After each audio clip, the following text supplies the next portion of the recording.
Failure അല്ലാത്ത എന്തെങ്കിലും ഉണ്ടോ ഇവിടെ? ഈ പാവപ്പെട്ട വിദ്യാർത്ഥികൾ പഠിക്കുവാൻ ആശ്രയിക്കുന്ന ഇത്തരം പള്ളിക്കൂടങ്ങളിലേക്ക് അവരുടെ ജീവൻ പന്താടിക്കൊണ്ട് വേണോ ചീഫ് ഇലക്ട്രിക്കൽ ഇൻസ്പെക്ടർ സമർപ്പിച്ച റിപ്പോർട്ടിൽ KSEBക്ക് ഗുരുതരമായ വീഴ്ച സംഭവിച്ചുവെന്ന് കണ്ടെത്തിയിട്ടുണ്ട്. അതുകൊണ്ട് വൈദ്യുതി മന്ത്രി പറയുകയാണ് വീഴ്ചയുണ്ട്, 5 ലക്ഷം ആദ്യ തുക എന്ന നിലയ്ക്ക് നഷ്ടപരിഹാരം നിങ്ങൾക്ക് നൽകും എന്നുള്ളത്. അതേസമയം ഈ ലൈൻ അടിയിൽ ഒരു നിർമ്മാണം നടക്കുമ്പോൾ അതിൽ കൃത്യമായ അനുമതി വേണ്ടതുണ്ട്. ആ അനുമതി നേടിയിട്ടില്ല എന്നുള്ള കാര്യം വ്യക്തമാണ്. അപ്പോൾ ആ കാര്യത്തിൽ ആർക്കാണ് ഉത്തരവാദിത്തം?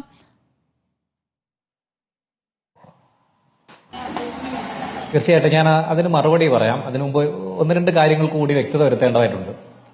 എൻ്റെ പ്രിയപ്പെട്ട സുഹൃത്ത് ശ്രീ ഉല്ലാസ് കോവൂരും അതുപോലെ തന്നെ അവിടുത്തെ തദ്ദേശീയനായ നമ്മുടെ ഒരു പ്രിയപ്പെട്ട സുഹൃത്തും എല്ലാം ഇവിടെ പറഞ്ഞത്, അവർ തുടക്കത്തിൽ ഇതിലൊന്നും ഞങ്ങൾക്ക് രാഷ്ട്രീയമില്ല, നമ്മുടെ നാട്ടിലുണ്ടായ, ഞങ്ങളെല്ലാം കൊല്ലക്കാരാണ്, ഞങ്ങളുടെ നാട്ടിലുണ്ടായ ഒരു ദാരുണമായ സംഭവത്തിൽ ഞങ്ങളെല്ലാവരും ആ നിലയിലേക്ക് ഈ കാര്യങ്ങളെ ഇത് ഇനിയും ഒരിക്കലും നടന്നുകൂടാൻ കഴിയാത്ത, ഒരിക്കലും നമ്മുടെ നാട്ടിൽ ഇങ്ങനെ ഒരു ദുരന്തം ഉണ്ടാകാത്ത, നമ്മുടെ ഒരു കുഞ്ഞനുജനുണ്ടായ ഈ ദുരന്തം ഒരിക്കലും ആവർത്തിക്കപ്പെടാൻ പാടില്ലാത്തതാണ്.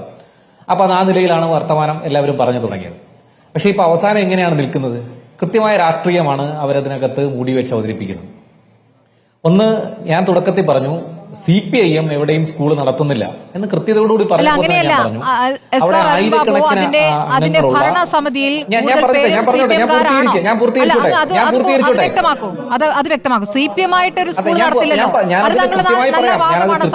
മൈനാഗപ്പള്ളി കിഴക്ക് ലോക്കൽ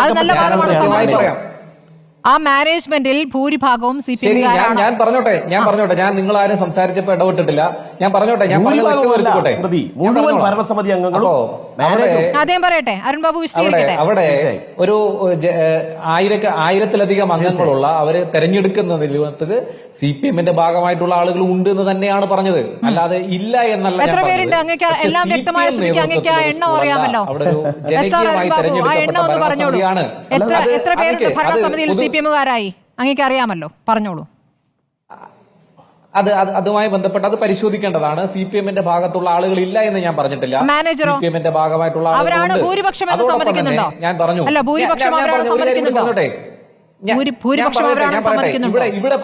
ഇവിടെ പറഞ്ഞപ്പോ ഞാൻ ആദ്യമേ തുടക്കത്തിൽ പറഞ്ഞു, അവിടുത്തെ PTA എന്ന് പറയുന്ന, ഇന്ന് നമുക്കറിയാം നമ്മുടെ സ്കൂളുകളുടെ വികസനവും അവിടുത്തെ ക്ഷേമവും വിദ്യാർത്ഥികളുടെയും അതുപോലെ തന്നെ വിദ്യാർത്ഥികളുടെ ക്ഷേമവും അവരുടെ മെച്ചപ്പെട്ട പഠനാന്തരീക്ഷം ഒരുക്കുന്നതിന് PTA-കൾക്ക് നിർണായകമായ ഒരു പ്രാധാന്യമുള്ള ഒരു കാലഘട്ടത്തിലാണ്. നമുക്കറിയാമല്ലോ, നമ്മളെല്ലാം ഇടപെടുന്ന ആളുകളല്ലേ.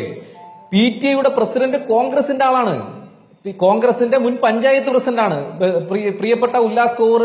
ഈ നിമിഷം വരെ PTA ഇതിനകത്ത് എന്ത് സമീപനമാണ്? നിരന്തരം സ്കൂളുകളുടെ ദൈനംദിന കാര്യങ്ങൾക്കകത്ത് ഇടപെടണമെന്ന PTA എന്ത് നിലപാട് സ്വീകരിച്ചു?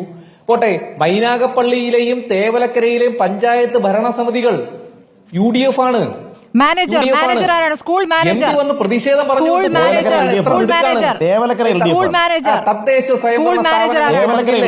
ഈ പ്രദേശത്തെ പഞ്ചായത്ത് ഭരണസമിതിക്ക് പങ്കില്ലേ? ഇവർക്കെല്ലാവർക്കും സ്കൂൾ മാനേജർ ആരാണ്?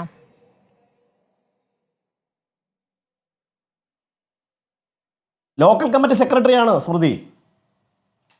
മൈനാഗപ്പള്ളി കിഴക്ക് ലോക്കൽ കമ്മിറ്റി സെക്രട്ടറിയാണ് സ്കൂൾ മാനേജർ.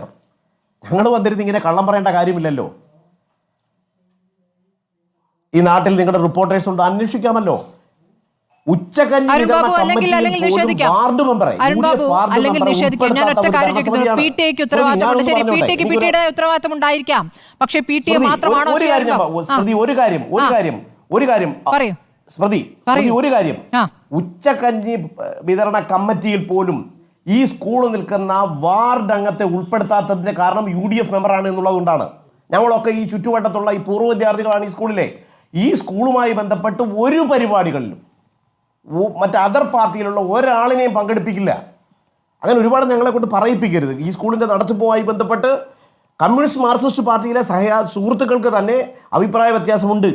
ഈ സ്കൂളിൽ പുതിയതായിട്ട് വന്നിട്ടുള്ള പാർട്ടി നിയമനം ലഭിച്ച് വന്നവർ ഈ സ്കൂളിനെ അപകീർത്തിപ്പെടുത്താൻ വേണ്ടി നടത്തിയിട്ടുള്ള ശ്രമങ്ങൾ ഞങ്ങൾ പച്ചയായി വിളിച്ചു പറയേണ്ട സാഹചര്യമുണ്ടാവും. ഒരു കുഞ്ഞിൻ്റെ മരണത്തിൻ്റെ ദുരന്തമുഖത്ത് വന്നിന്ന് ഞങ്ങളെ കൊണ്ട് സംഘടിത രാഷ്ട്രീയം പറയിപ്പിക്കരുത്.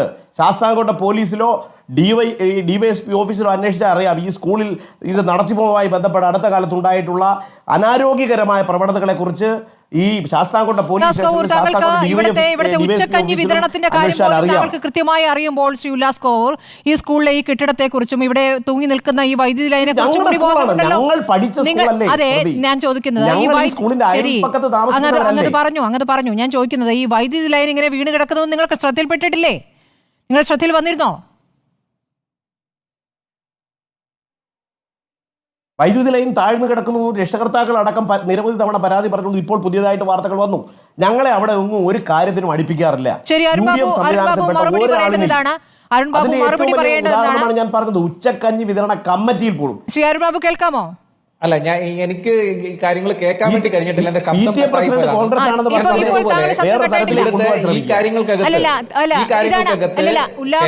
വിദ്യാഭ്യാസ വകുപ്പോ ഗവൺമെന്റോ അങ്ങേക്ക് കേൾക്കാൻ വേണ്ടി ഉല്ലാസ് കോവൂർ പറഞ്ഞ ഇതാണ്. അവിടെ ഞാൻ പറയട്ടെ, അങ്ങേക്കെതിരെ പറഞ്ഞ കാര്യം ഇതാണ്. അതായത് PTA പ്രസിഡന്റിന്റെ കാര്യം പറയുകയാണെങ്കിൽ അവിടുത്തെ ഉച്ചകഞ്ഞി വിതരണ കമ്മിറ്റി, അതിന്റെ കാര്യത്തിലുള്ള കമ്മിറ്റിയിൽ പോലും UDF അംഗത്തെ ചേർക്കരുത് എന്ന കൃത്യമായ തീരുമാനം ഈ മാനേജ്മെന്റിന് ഉണ്ടായിരുന്നു അത്രേ. അപ്പോൾ പിന്നെ ഈ പറയുന്ന PTA പ്രസിഡന്റിന്റെ പേരിൽ എങ്ങനെയാണ് കുറ്റം പറയുക എന്നാണ് ചോദിക്കുന്നത്. പഞ്ചായത്ത് മെമ്പറെ ചേർക്കാൻ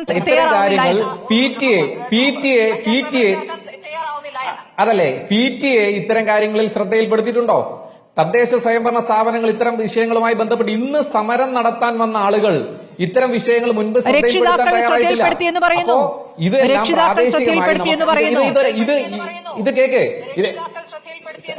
അതെ, ഇതൊരു അപകടം ഉണ്ടായപ്പോൾ ഇതെല്ലാം പൊടുന്നനെ ഇത് പറയുന്നത് ശരിയല്ല. ഇതെല്ലാം ഇതൊരു അപകടമാണ്. അപകടത്തെ ശക്തമായി നമ്മൾ അതിനെല്ലാം അപലപിക്കേണ്ട കാര്യങ്ങളാണ്. സംസ്ഥാന ഗവൺമെന്റ് നമ്മൾ മനസ്സിലാക്കേണ്ടത്, കേരളത്തിൽ ഒരു മന്ത്രിമാരും ഇതിനെ ന്യായീകരിക്കാൻ വേണ്ടി ശ്രമിച്ചിട്ടില്ല. വിദ്യാഭ്യാസ വകുപ്പ് മന്ത്രി കൃത്യമായി നിലപാട് സ്വീകരിച്ചിട്ടുണ്ട്. ബഹുമാനപ്പെട്ട മന്ത്രി സഖാവ് KN ബാലഗോപാൽ കൃത്യമായ നിലപാട് സ്വീകരിച്ചിട്ടുണ്ട്. ചിഞ്ചുറാണി മിനിസ്റ്റർ അടക്കം നിലപാട് സ്വീകരിച്ചിട്ടുണ്ട്. ഗവൺമെന്റ് ഇതിനെ ന്യായീകരിക്കാനല്ല ശ്രമിച്ചത്. ഇതുമായി ബന്ധപ്പെട്ട കാര്യങ്ങൾ കൃത്യമായി പരിശോധിക്കും. എന്തെങ്കിലും തരത്തിലുള്ള പോരായ്മകൾ ഉണ്ടെങ്കിൽ ആ പോരായ്മകൾ പരിശോധിച്ച് നടപടികൾ സ്വീകരിക്കേണ്ട കാര്യങ്ങൾക്കൊക്കെ നടപടി സ്വീകരിക്കും. വിദ്യാഭ്യാസ മന്ത്രി പറഞ്ഞത് രാഷ്ട്രീയം കലർത്തി വിദ്യാഭ്യാസ മന്ത്രി പറഞ്ഞത് വിദ്യാഭ്യാസ മന്ത്രി തീർച്ചയായിട്ടും കേട്ടിട്ടുണ്ട്. വിദ്യാഭ്യാസ വകുപ്പ് മന്ത്രി ഒരിക്കലും സംഭവിക്കാൻ പാടില്ലാത്ത കാര്യമാണ് സംഭവിച്ചിട്ടുള്ളത്. അത് പരിശോധിക്കുകയും നടപടി സ്വീകരിക്കുകയും അനാസ്ഥ കൊണ്ട് ഇങ്ങനെ മരണം സംഭവിക്കുമ്പോൾ ഇനി പരിശോധിക്കുമെന്ന് പറയുക, ഒരു നഷ്ടപരിഹാര തുക അവിടെ കൊണ്ടു കൊടുക്കുക, പിന്നീട് ആ കുടുംബം ഒന്ന് പ്രതികരിക്കാതിരിക്കുക, ഇതൊരു രീതിയാവുകയാണോ?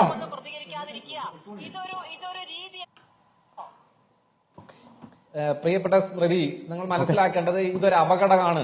ആ അപകടത്തെ നമ്മൾ അതിന്റേതായ നിലയിൽ തന്നെ കണ്ടുകൊണ്ട് ഇനി ഒരിക്കലും സംഭവിക്കാൻ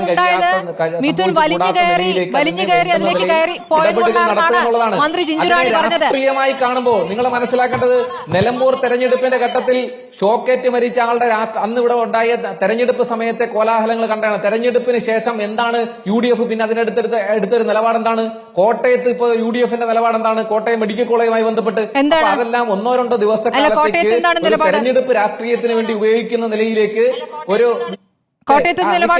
അതെ പറയുന്നത്.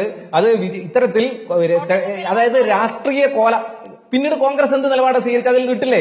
അപ്പൊ ഇത് ഇന്നത്തെ ഒരു ദിവസത്തെ മെഡിക്കൽ കോളേജുകളുടെ അനാസ്ഥയുമായി ബന്ധപ്പെട്ട് പ്രതിപക്ഷമായാലും ഇവിടുത്തെ മാധ്യമങ്ങളായാലും ആ കാര്യങ്ങൾ ചൂണ്ടിക്കാണിച്ചുകൊണ്ടിരിക്കുന്നുണ്ട് ശ്രീ അരുൺ ബാബു.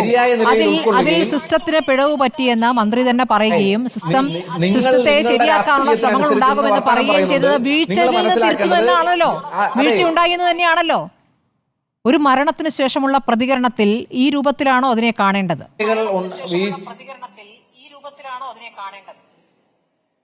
ഒരു അപകടമുണ്ടായാൽ അതുമായി ബന്ധപ്പെട്ട കാര്യങ്ങൾ കൃത്യതയോടുകൂടി പഠിക്കുകയും അതിനി ഉണ്ടാകാതിരിക്കാനുള്ള സാഹചര്യം ഒരുക്കുക എന്നുള്ളതാണ്. അപ്പോൾ കേരളത്തിലെ ഒരു മന്ത്രിമാരും ഒരു കുഞ്ഞു മരിച്ചു കഴിഞ്ഞപ്പോഴും അത് പഠിച്ചല്ലോ. രഘുനാഥ് 5 വർഷം മുമ്പ് വയനാട്ടിൽ ക്ലാസ് മുറിയിൽ ഒരു പെൺകുട്ടി പാമ്പ് കടിയേറ്റ് മരിച്ച ശേഷവും ഒരു പരിശോധനയും പഠനവും നടത്തിയല്ലോ. എന്നിട്ട് എന്തായി? ഒരു ഓഡിറ്റിംഗ് നടത്തിയിരുന്നെങ്കിൽ ഇങ്ങനെയാണോ സംഭവിക്കുക? പറഞ്ഞല്ലോ രാഹുൽ ഗാന്ധി ഒരു പഠനം രാഹുൽ ഗാന്ധി പറഞ്ഞെന്ന് പറഞ്ഞല്ലോ. രാഹുൽ ഗാന്ധി അന്ന് പറഞ്ഞിട്ടങ്ങ് പോയതാണ്, പിന്നെ കാണാനില്ല. പിന്നെ പ്രിയങ്ക ഗാന്ധിയുടെ കൂടെയാണ് വരുന്നത്. ഇവിടെ അപ്പോ അല്ല, അവിടെയാണ് സ്കൂളുകൾ മുഴുവൻ രാഹുൽ ഗാന്ധിയാണോ നോക്കേണ്ടത്? ശരി. സംസ്ഥാന ഗവൺമെന്റ് കൃത്യമായി നമ്മുടെ വിദ്യാഭ്യാസ മേഖല ഇടപെട്ടതും ശരി. ഇവിടെ UDFന്റെ കാലത്ത് പൊളിഞ്ഞു വീഴാറായ സ്കൂൾ ഇനി അതിന്റെ കെട്ടിടങ്ങളും തകർന്ന കണക്കെടുത്തോളൂ. ബെഞ്ചും ഡെസ്കും തെളിയാത്ത ബ്ലാക്ക് ബോർഡും പാഠപുസ്തകമില്ലാത്ത അധ്യാപകരില്ലാത്ത സാഹചര്യമായിരുന്നെങ്കിൽ ഇന്ന് നമുക്ക് സ്മാർട്ട് ക്ലാസ് റൂമുകളുണ്ട്. ശരി, ഈ അവിടെ സ്മാർട്ട് വയനാട് ക്ലാസുകളെ അപകടം ഉണ്ടായപ്പോൾ സ്മാർട്ട് ക്ലാസ് പാമ്പുകടിയേറ്റ് റൂമുകളെ കുറിച്ച് പറയാൻ പറ്റിയ സമയമാണിത്. താങ്കൾ അത് പറഞ്ഞുകൊണ്ടിരിക്കൂ.